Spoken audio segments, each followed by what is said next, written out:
Juliana, como nós vimos aí no levantamento, o país tem 600 pontes semelhantes a essa, na situação, né, a essa que desabou. É um tanto assustador a gente pensar assim, não seria urgente que alguém, a fiscalização mudasse, alguém tomasse alguma atitude com relação a isso? Sem dúvida, é estarrecedor, né? Eu acho que todo mundo agora está pensando em quais são as pontes que se passam aí nos seus caminhos e fica pensando quais delas podem estar nessa situação. É realmente muito preocupante.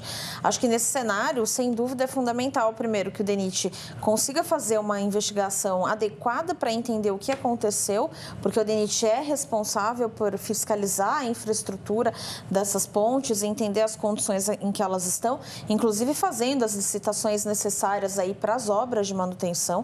Então, o DENIT, primeiro, deve uma resposta embasada e com técnica para que a gente entenda, a sociedade entenda o que aconteceu.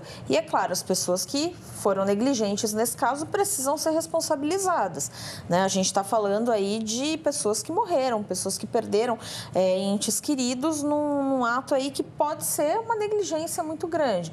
Agora, é impressionante, a gente está falando de outros 600 casos onde essa mesma negligência pode estar acontecendo, deve estar acontecendo, e a gente está vendo aí o caso de uma ponte. Imagina se a gente começa a ter outros episódios como esses. A gente tem que lembrar que o Brasil é um país que se locomove sob rodas, né? O produto no Brasil se desloca em rodovias, então elas são muito utilizadas, essas pontes e rodovias, para escoar, inclusive, a produção. Se a gente começa a ter, além das questões sociais, que eu acho que pessoais, que são as mais graves nesse momento, existe também todo um impacto econômico. É um prejuízo econômico que isso pode gerar. Gigantesco. A gente não tem dúvida que a queda dessa ponte já cria um problema econômico sério no Tocantins, né? E ali em toda a região, no Pará. Então, é importantíssimo que isso seja tratado com muito mais seriedade.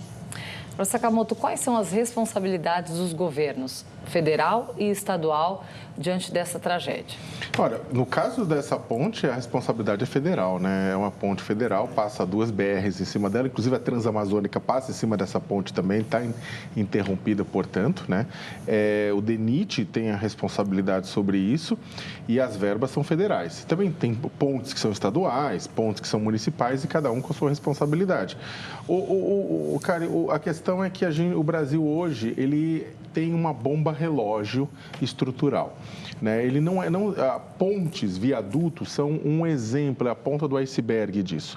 A gente tem estradas em péssima condição de manutenção, estradas que com uma chuvinha vão sofrer deslizamento e vão desaparecer, vai morrer gente como tem acontecido. Ou seja, tem a questão de transportes, você tem uma bomba relógio. Da mesma forma que existe uma bomba relógio no setor privado, como no caso das barragens de rejeitos. A gente viu Brumadinho com a Vale, Mariana com a Vale, também tem um monte de coisa que precisa ser resolvida pela iniciativa privada e um monte de coisa que precisa ser resolvida pelas diferentes esferas do poder público.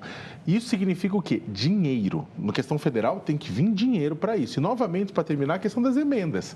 O que acontece é que a gente tem mandado emenda, os deputados estão mandando emenda para quê? Para suas bases, para se reeleger.